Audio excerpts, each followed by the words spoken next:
চলো আজকে তোমাদের সাথে নতুন আরেকটা ভিডিও শেয়ার করি। এগুলো হচ্ছে খেসারির ডাল। আমি প্রায় 3-4 ঘন্টার মতো ভিজিয়ে রেখে দিয়েছিলাম। ভিজানোর আগে অনেক সুন্দরভাবে ভালোভাবে কচলিয়ে কচলিয়ে ধুয়ে নিছি। এরপরে এখন আবার এগুলোকে ধুয়ে নিছি। আর এগুলো হচ্ছে কুচো চিংড়ির মাথা, যেটা ছোট চিংড়ি বলা হয়, ওইটার মাথার অংশটা। এটা দেখা যায় অনেক সময় আমরা যে কোনো তরকারি রান্না করলে ওটার সাথে বেটে দিই, আর না হলে বেশিরভাগ সময় ফেলেই দিই, কারণ আমাদের মেয়ে মানুষের একটু আলসেমিটা বেশি থাকে। এখন আমি এই খেসারির ডালগুলো হচ্ছে ব্লেন্ডার করে নেব এই কুচো চিংড়ির মাথা দিয়ে। কুচো চিংড়িটাও আমি মাথাটাকে একদম ভালোভাবে পরিষ্কার করে বেছে নিয়ে ওইটাও আমি ধুয়ে নিয়েছি, সাথে কিছু কাঁচামরিচও নিয়ে নিলাম। এখন আমি ডালগুলো হচ্ছে ব্লেন্ডারের ভিতরে দিয়ে নিচ্ছি। 2বার করে ব্লেন্ডার করে নিব, যেহেতু অনেকগুলো ডাল এইখানে। তো যাই হোক, ডাল দেওয়া শেষ। এখন এর ভিতরে হচ্ছে কুচো চিংড়ির মাথাগুলো দিয়ে দিব। এরপরে হচ্ছে 4-5টা কাঁচামরিচ দিয়ে দিব এর সাথে। এখন এটা ঢাকনা লাগিয়ে হচ্ছে আমি ব্লেন্ডার করে নেব। মাঝে মধ্যে দেখা যায় আলসেমিটা না করে যে কোনো এটা সেটা দিয়ে একটা কিছু বানিয়ে নিলে কিন্তু অনেক মজা সহকারে খাওয়া যায়,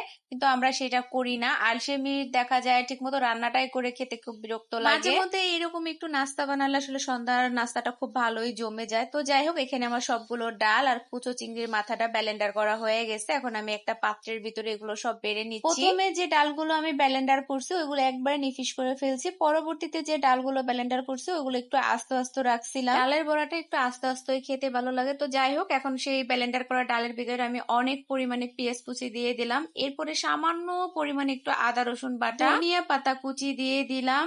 এরপরে হচ্ছে এর ভিতরে আমি সামান্য পরিমাণে একটু মরিচের গুঁড়ো দিয়ে দিব, কালারটা সুন্দর আসার জন্য। এখানে কাঁচা মরিচ দিব না, কারণ কাঁচা মরিচ দিয়ে যেহেতু আমি ব্লেন্ডার করছি। আর সামান্য পরিমাণে একটু হলুদের গুঁড়ো আর হচ্ছে স্বাদ মতো লবণ। এখন সব কিছু দেওয়ার পরে আমি এটাকে ভালোভাবে চটকিয়ে মাখিয়ে নিব, যাতে ডালের সাথে সবকিছু একদম সুন্দরভাবে মিশে যায়। এরপরে আমি আগে থেকে একটা প্যানের ভিতরে পরিমাণ মতো তেল দিয়ে চুলার ভিতরে বসিয়ে রাখছিলাম। এখন তেলটা গরম হয়ে গেছে, একটু হাত দিয়ে দেখলাম তাপটা কিরকম। এখন চুলার আঁচটা মিডিয়ামে রেখে হচ্ছে আমি সবগুলো বড়া একে একে দিয়ে নিব। শুধু ডালের বড়াটাও খেতে ভালো লাগে, আবার দেখা যায় কুচো চিংড়ি দিয়ে বড়া বানালে ওইটাও খেতে ভালো লাগে, আবার এরকম দুইটা মিলিয়ে একটা বড়া বানালে অনেক সময় খেতে ভালো লাগে। বেশিরভাগ সময় আমরা বাসায় ছোট চিংড়িটা আনি যে কোনো ভাজি খাওয়ার জন্য, কিংবা অনেক সময় লাউ আনলে লাউ তরকারিটা ঝোল করে খেতে ভালো লাগে। এছাড়া আমরা ছোট চিংড়িটা তেমন কোনো কিছুই করি না, আর যতটুকু রাখা রেখে বাকিটা কিন্তু ফেলে দেই। মাথার ওই শক্ত অংশটা দেখা যায় বেটে নিতে একটু ঝামেলা লাগে, যার কারণে আমরা বেশিরভাগ সময় ফেলাই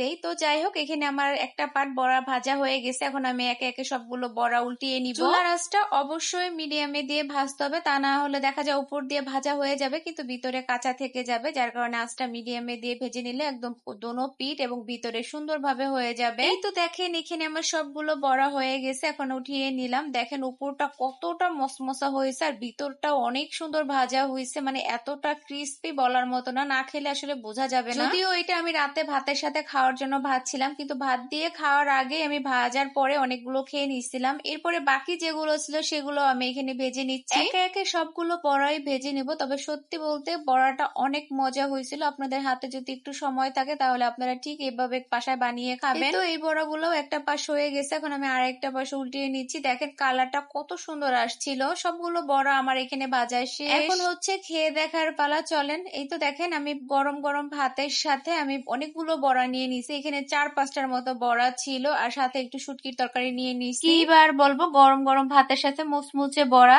এক কথায় অসাধারণ। তো কেমন হলো আমার বড়া ভাজাটা কমেন্টে জানাবেন। ভালো থাকবেন, আল্লাহ হাফেজ।